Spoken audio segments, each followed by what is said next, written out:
Hello दोस्तों, exact mister में आप सभी का स्वागत करते हुए मैं हूं अशोक कुमार राज और मेरे तहे दिल से आप सभी को नमस्कार, आदाब, सत श्री अकाल, राम राम। तो दोस्तों, एक बार फिर से आप लोगों के सामने मैं हाजिर हूँ।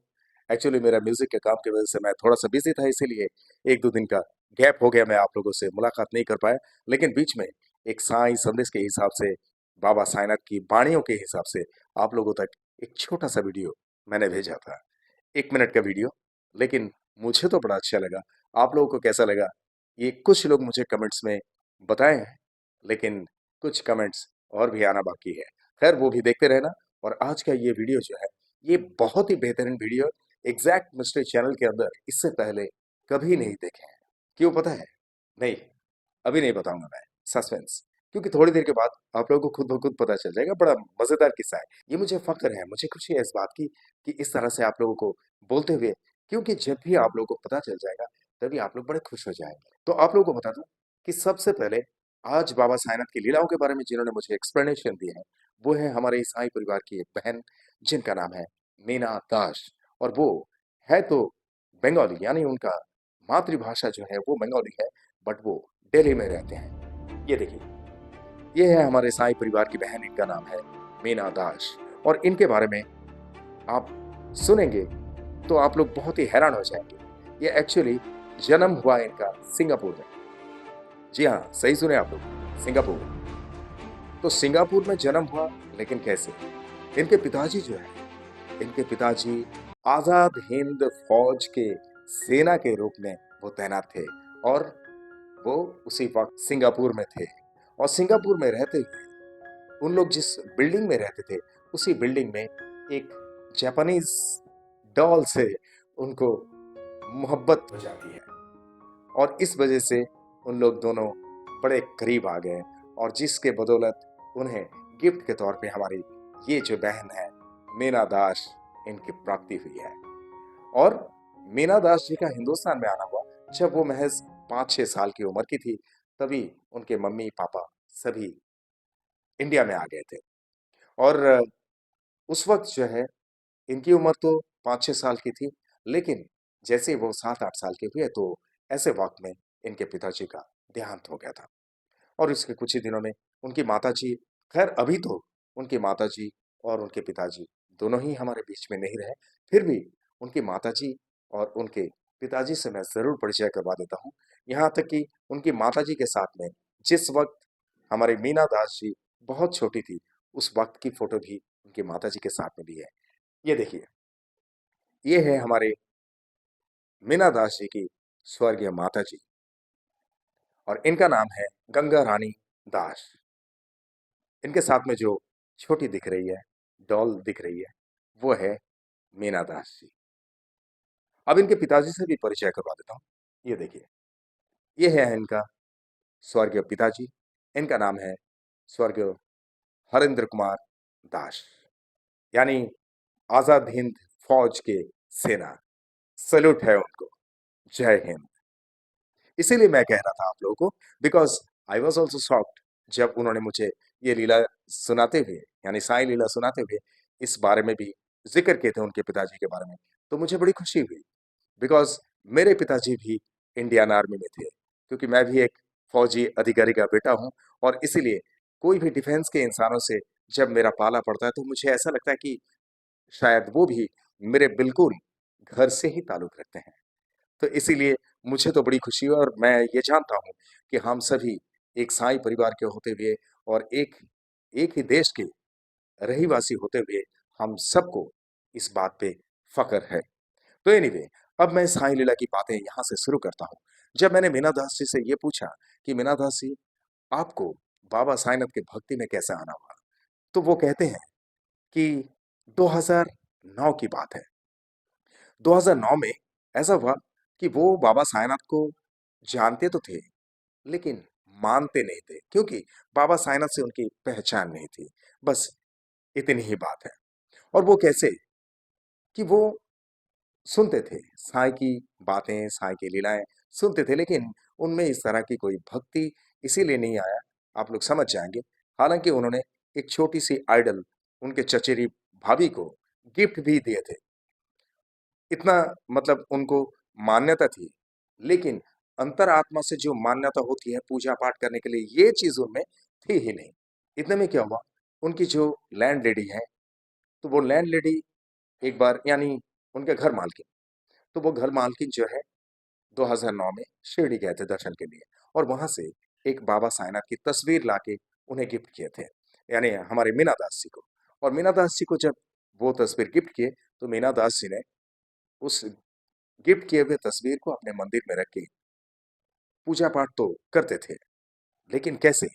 बाकी के जो भगवान थे वहां पे, वो सारे भगवान की पूजा पाठ किया करते थे, सबको तिलक लगाते थे, सबको फूल माला चढ़ाते थे, लेकिन साईं बाबा पे नहीं। और यहाँ पे मीना दास जी ये कहते हैं कि वो इसीलिए, क्योंकि अगर मान लीजिए वो उनको फूल माला चढ़ाएंगे या तिलक लगाएंगे, तो उनके मन में इस तरह की कुछ दुविधा होती थी कि पता नहीं ये कौन है, मैंने तो सुना कि ये मुसलमान है, तो खैर मुझे पता नहीं जब मुसलमान है क्या है, तो इनकी पूजा क्यों करूं। और इस दुविधा की वजह से उनके मन में इतना शंका बढ़ गया कि एक दिन उन्होंने उस तस्वीर को लेके विसर्जित कर दिया। और विसर्जित करने के बाद उन्हें कुछ भी महसूस नहीं हुआ। और एक दिन क्या किया कि 2010 की बात है, 2010 में वो लखनऊ गए, क्योंकि अभी तो दिल्ली में रहते हैं, और दिल्ली से लखनऊ गए अपने बुआ के घर पे, क्योंकि बुआ की तबीयत खराब थी। और बुआ से मिलने के लिए जब गए, तो बुआ ने उनसे कहा कि मीना तुम तो जल्दी जल्दी उठ जाते हो, नहा धो लेते हो, तो एक काम करो, मंदिर की साफ सफाई और पूजा पाठ थोड़ा तुम ही कर दो। तो जब ये मंदिर में पूजा करने गए, तो पूजा करते वक्त इन्होंने देखा कि एक पन्नी में वो छोटी सी बाबा साईनाथ की आइडल ऐसे ही लपेटा हुआ है, जिस तरह से उन्होंने गिफ्ट किए थे अपने चचेरी भाभी को। और जैसे ही वो आइडल इनकी नजर आई, तो इन्होंने देखा, अरे ये तो वही आइडल है जो मैंने अपने चचेरी भाभी को गिफ्ट किया था, लेकिन उसने बिल्कुल इस मूर्त से नजरअंदाज कर दिए, इसकी पूजा पाठ नहीं किए।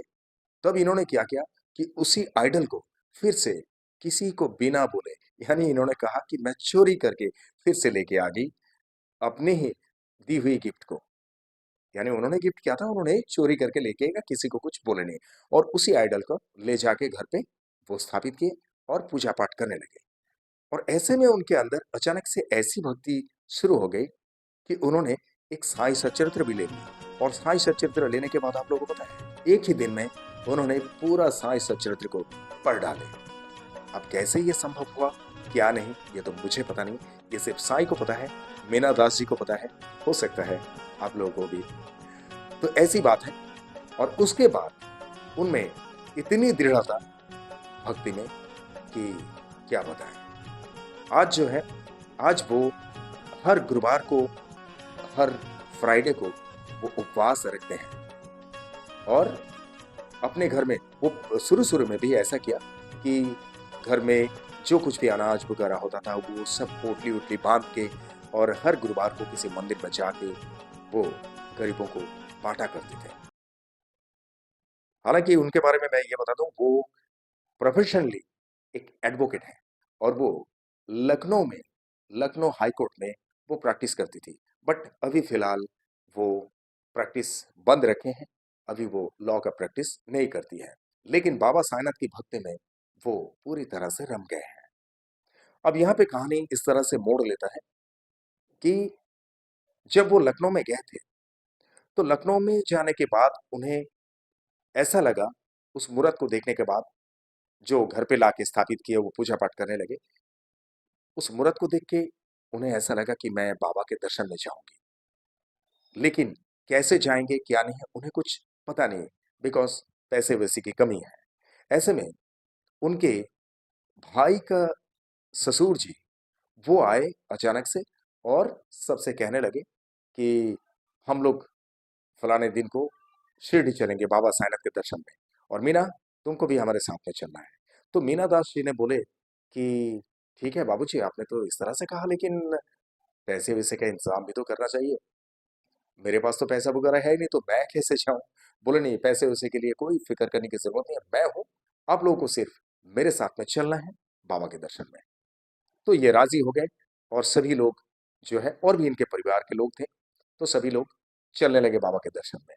अब जब ट्रेन में बैठे, तो ट्रेन में बैठने के बाद जिस सीट पे मीना दास जी बैठे हुए थे, उस सीट के जस्ट ऑपोजिट साइड में एक बाबा साईंनाथ की मूरत के साथ में जैसे लॉकेट भी होता है या सिक्का बोलो, इन्होंने मुझे बताया कि सिक्का, बट वो कोई लॉकेट जैसा है, लेकिन है तो सिक्का भी बोलेंगे तो चलेगा। तो वो सिक्के में एक तरफ ओम लिखा हुआ है और एक तरफ बाबा साईंनाथ की मूरत बनी हुई है। तस्वीर मतलब जो सिक्के में रहता है, ऐसा। चाहे वो तस्वीर बोले या मूरत बोलो, जैसे भी। तो सबसे पहले आपको उस सिक्के को मैं दिखा देता हूँ। ये देखिए, ये वही सिक्का है जो उन्हें ट्रेन में मिला था। अब क्या हुआ कि यहाँ पे मीना दास जी ये कहते हैं कि जब मेरी नजर पड़ी वहां पे, तो उस सीट के सामने और भी 7-8 लड़के बैठे हुए थे। लेकिन जब टीटी आए, तो टीटी आने के बाद उस सिक्के को हाथ से उठाए, बोले भाई ये किसका है?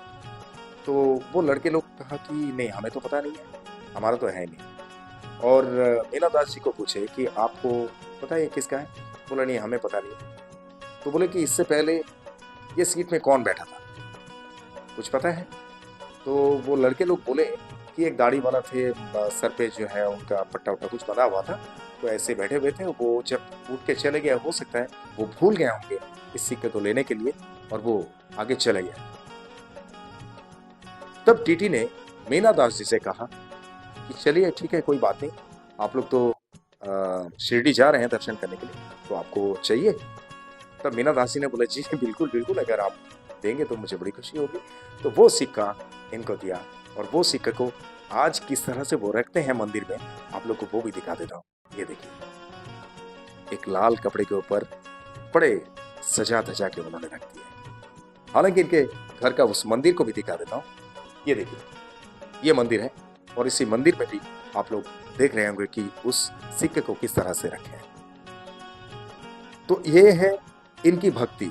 और इनके साथ जितने भी परिवारजन थे, सारे के सारे लोग इनसे कहने लगे भाई, बाबा का दर्शन करने से पहले तुम्हें तो बाबा की प्राप्ति हो गई, बाबा खुद ब खुद तुम्हारे पास आ गया। अभी आप लोगों से मैं ये कह दूं कि इनके मन में, मीना दास जी के मन में जो बाबा के प्रति एक विरूप भाव था, यानी एक कहते ना, अमान्य करना, अरे कुछ क्या है वो, मुसलमान है, हिंदू है, तो इस तरह की चीजों से उन्हें बाहर निकाले बाबा। सबसे पहले उनके अंदर भक्ति जागृत किया, और भक्ति जागृत करने के बाद बाबा ने ये दिखा दिया कि तुम मुझे कुछ भी सोचो, पर तुम हो तो मेरी बेटी, और इसका प्रमाण के स्वरूप मैं तुम्हारे पास आ गया। बोलिए मेरे साथ, ओम साई राम। ऐसा है हमारे बाबा की लीला। तो ये लोग शिरडी गए, शिरडी पहुंच गए, और शिरडी पहुंचने के बाद इन्होंने देखा, मीना दास जी, कि एक पालकी नजर आई उन्हें, बाबा की पालकी जो लेके जाते हैं ना, लेकिन सामने से नजर नहीं आई, वो बैक साइड से बाबा की पीठ देख पाए। और बाबा की पीठ देखने की वजह से उन्होंने मन ही मन बाबा से कहने लगे, बाबा तुम मुझे छोड़ के चले गए। वो बड़ी रोने लगी, और यही कहने लगी कि बाबा तुम मुझे छोड़ के चले गए। हालांकि ऐसा नहीं, ये तो इल्यूशन है। उन्हें ऐसा लगा कि कहीं बाबा मुझसे नाराज तो नहीं है। फिर उन्होंने क्या किया कि सबसे पहले बाबा के दर्शन में जाने की कोशिश की, और बाबा का दर्शन करने के बाद बाबा से कहा कि मैं जब तक यहाँ पे रहूंगी, तब तक हर रोज मैं आपके दर्शन में आऊंगी, और ऐसा ही करते रहे वो। लेकिन जिस दिन पहली बार वो बाबा के दर्शन के लिए समाधि मंदिर में गए, उनको उनकी भाभी लोग कहने लगे कि एक काम करो, तुम एक चुन्नी ले लो और चुन्नी चढ़ा देना बाबा को। तो मीना दास जी ने उन लोगों के कहने से एक चुन्नी लिया बाबा के लिए, और चुन्नी चढ़ाने के लिए वो मंदिर की तरफ जाते रहे, जाते रहे। जैसे समाधि मंदिर में वो हाजिर हुए, तो समाधि मंदिर में हाजिर होने के बाद पंडित जी के हाथ में वो चुन्नी दिए चढ़ाने के लिए। तो जैसे ही पंडित जी के हाथ में वो चुन्नी दिए, इतने में एक चुन्नी कहाँ से अचानक से उड़ के उनके हाथ में आ गया। उन्होंने पीछे मुड़ के देखा, कोई मुझे देख तो नहीं रहा है। तो उन्हें ऐसा लगा कि कोई मेरे तरफ देख नहीं रहा है, और किसी का ध्यान नहीं है, लेकिन कहां से ये चुन्नी मेरे हाथ में आया, ये सिर्फ और सिर्फ बाबा को ही पता है, मुझे तो कुछ भी नहीं पता। बोले मेरे साथ, ओम साई राम। क्या कहेंगे इसको, कहां से उड़ सकता है वो? ये अचंभित करने वाली बात है। बाबा जिनके साथ लीलाएं कर देते हैं, जिनको अपनी पहचान देना शुरू कर देते हैं, वो हैरान हो जाते हैं, और उन्हें हैरान होने में बाबा मजबूर कर देते हैं। ये है हमारे बाबा साईनाथ। और वहां पे बाबा का दर्शन करने के बाद जब उन लोग वापिस आए घर पे, तो वापिस आने के बाद उन्हें बहुत सारे लोग उनके परिवार में से ये कहने लगे, "एक काम करो बाबा की ये चुन्नी तो हमें दे दो।" कोई बोल रहा है, "हमें दे दो।" लेकिन इन्होंने कहा, "नहीं, ये अगर बाबा ने मुझे दिए तो सिर्फ मेरे लिए, इतनी कीमती चीज़ है, मैं आप लोगों को कैसे दे सकती हूँ?" तो आज भी वो चुन्नी हमारे मीना दास जी बड़े सँभाल के रखे हैं और दैनिक वो पूजा पाठ भी करती रहती है। ओम साई राम। अब ऐसा हुआ कि सब कुछ ठीक-ठाक चल रहा था, ये रीति-रिवाज से पूजा-पाठ कर रहे थे, सब कुछ कर रहे थे। गुरुवार का उपवास करना और शुक्रवार को भी पूजा-पाठ करना ध्यान से बाबा के लिए। यानी एक दिन वो खुद के लिए पूजा करती थी और दूसरे दिन जो है यानी गुरुवार को अगर खुद के लिए पूजा करती है, तो फ्राइडे को अपने पूरे परिवारजन के लिए पूजा करती है। इतनी भक्ति है। अचानक से कई बार वो जॉन्डिस से पीड़ित हो गई, लेकिन जॉन्डिस तो ठीक हो गया। अचानक से उनको जो है गॉल ब्लैडर में पत्थर का एक शिकायत उन्हें मिली। डॉक्टर ने कहा कि गॉल ब्लैडर में पत्थर दिखाई दिया और इसका वो ट्रीटमेंट भी करते रहे। ट्रीटमेंट यानी बहुत सारी दवाइयाँ लेना, सब कुछ करना ताकि वो पिघल जाए और अपने आप वो सही हो जाए इस तरह से, लेकिन ऐसा नहीं हुआ। सडनली क्या हुआ कि वो गॉल ब्लैडर में जो है, वो पक गया था और वो वहाँ पे फट गया और फटने के बाद वो जो स्टोन था, वो उनके लिवर में जाके अटक गया। अब लिवर में जाके अटकने के बाद और गॉल ब्लैडर फटने की वजह से यहाँ पे किसी को बचना बड़ी मुश्किल होती है, जो मेडिकल साइंस कहते हैं, डॉक्टर कहते हैं। तो उन्हें जब हॉस्पिटलाइज़्ड किया गया, तो डॉक्टर ने कहा कि ये इनका अंतिम समय है, ये तो बच नहीं सकते हैं। बस सिर्फ इलाज थोड़ी देर के लिए इनका हम कर सकते हैं। हालाँकि यहाँ पे मीनाक्षी ये कहते हैं कि जब हॉस्पिटल जा रहे थे वो एम्बुलेंस से, तो जिस एम्बुलेंस से जा रहे थे उन्हें ये दिखाई दे रही थी कि एम्बुलेंस के ऊपर जैसे कि बाबा का हाथ रखा हुआ है। यानी जैसे कि बाबा का स्वरूप हम देखते हैं, इसी तरह से बाबा अपना हाथ एम्बुलेंस के ऊपर रख दिए और डॉक्टर ने उनसे जिस तरह से कहा हॉस्पिटल में, उससे पहले इन लोग भी सब दिखे कि ये इनका अंतिम समय चल रहा है और इन लोगों ने उनको जो है हर बातें सुनते हुए भी नज़रअंदाज कर रहे थे। क्योंकि उन्हें ये लग रहा था कि शायद ये पागलपंती की बातें कर रही है क्योंकि इनका अंतिम समय चल रहा है करके। वो सबसे कह रहे थे देखो बाबा किस तरह से हाथ रखे हैं, बाबा मुझे तसल्ली दे रहे हैं कि आप फ़िक्र मत करो, मैं तुम्हारे साथ में हूँ। तो इस तरह से जब हॉस्पिटल में गए, हॉस्पिटल में जाने के बाद उन्हें ऐसा लगा कि उनके बाजू में बाबा बैठे हुए हैं और उन्हें तसल्ली दे रहे हैं कि तुम बिल्कुल डरो मत, मैं तुम्हारे साथ में हूँ। और बाबा अपने अंग पे एक शॉल ओढ़ के रखे थे और वो शॉल एक तरफ से एक कोना जो है ऐसे हिल रहा था कि जैसे कि उनके मुंह पे वो टच हो रहा है और वो ये कह रहे थे कि देखो बाबा का शॉल कैसे मेरे मुंह पे लग रहा है। तो सब लोग बोल रहे थे हाँ हाँ हाँ हाँ, ऐसे ऐसे कर रहे थे क्योंकि उन लोगों को ये लग रहा था कि डॉक्टर ने भी बता दिया कि इनका अंतिम समय चल रहा है, तो हो सकता है ये इसी तरह से बोल रहे होंगे, शायद दिमागी स्थिति इनका बिगड़ गया होगा। तो इस तरह से चलता रहा और उन्होंने ये कहा कि मुझे ऐसा लग रहा था कि वो शॉल का जो कोना मैं पकड़ के रखूं, लेकिन मुझे इतनी शक्ति नहीं थी कि मैं उसको पकड़ सकूं। और बाबा हमेशा मुझे तसल्ली देते जा रहे थे कि बेटी तू डर मत, मैं तेरे साथ में हूं। हालाँकि ऐसा हुआ कि डॉक्टर ने उस वक़्त इलाज के दौरान तो ये कह दिए थे कि ये इनका अंतिम समय चल रहा है।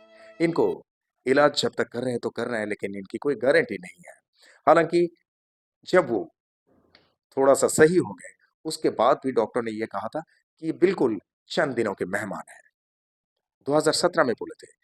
चंद दिनों के मेहमान के हिसाब से जब बोल दिए, वही मरीज़, वही पेशेंट आज 2024 तक हम सबके बीच में है, मीना दास के रूप में, जिन्होंने आज बाबा साईंनाथ की लीलाएँ मेरे ज़रिए आप सब तक पहुँचाया। बोलिए मेरे साथ, ओम साई राम।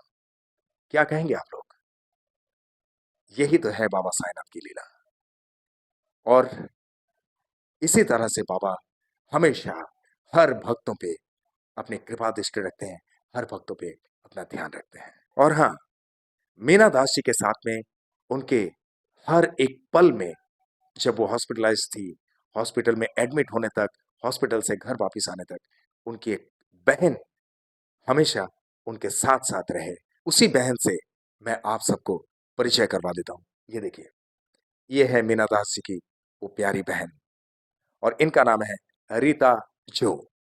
तो दोस्तों, अभी आप लोगों से गुजारिश है कि हमारे इस मीना दास जी के मन में कभी भी बाबा साईंनाथ के प्रति कोई डगमगाहट ना आए। बाबा साईंनाथ की कृपा हमेशा इनके साथ साथ इनके पूरे परिवार पर बरसते रहे। बाबा की कृपा हमेशा बनी रहे, इसके लिए बाबा साईंनाथ से प्रार्थना जरूर करना। और आप लोगों में से अगर किसी के भी साथ बाबा साईंनाथ की लीलाएं इस तरह से कुछ घटित हुई, तो मेरे अंडरलाइन में दिए हुए इस नंबर पे सीधा मुझे संपर्क कर सकते हैं, या तो मुझे व्हाट्सएप में टेक्स्ट भी कर सकते हैं। मैं अपने फ्री टाइम में आपसे संपर्क कर लूंगा और आपके साथ घटित हुई साई लीलाओं का वीडियो बनाकर इसी तरह से मेरे एग्जैक्ट मिस्टर चैनल पर मैं लेके आऊंगा। I promise it. लेकिन फोटो और नाम हाइड मत करना, otherwise I will have to think about it. Okay. और जिस तरह से आप लोगों ने मुझे प्यार करते आए, जिस तरह से आप लोगों ने मुझे प्यार देते आए हैं, इसी तरह से हमेशा आप लोगों के प्यार की जरूरत है। आप लोग का प्यार हमेशा मेरे सराखों पे है। आप लोग का प्यार मेरे लिए सिर्फ प्यार नहीं, आप लोग का प्यार ही मेरे लिए आशीर्वाद है। आप लोग का प्यार और मेरे साईं की कृपा अगर मेरे साथ में हो, तो I can do lot of things. इसीलिए आप लोग के दिल में एक छोटी सी जगह मेरे लिए जरूर बना के रखना, जहां पे अक्षय कुमार राज को एग्जैक्ट मिस्ट्री हमेशा के लिए रह सके। ओके। और आप लोग जो भी मेरे इस चैनल में नए हैं, इसी तरह से हर एक नया वीडियो को पाने के लिए मेरे इस चैनल को लाइक करें, शेयर करें, सब्सक्राइब करें एंड बेल आइकन को जरूर दबा दें, ताकि मेरे एग्जैक्ट मिस्टर चैनल का हर एक वीडियो का नोटिफिकेशन आप लोगों तक सबसे पहले पहुंचे। और जिस तरह से इत्मीनान से आप लोगों ने ये वीडियो देखे हैं, जिस तरह से अपना कीमती वक्त देकर ये वीडियो देखे हैं, इसके लिए आप सभी को मेरे तहे दिल से बहुत बहुत धन्यवाद के साथ में ओम साई राम।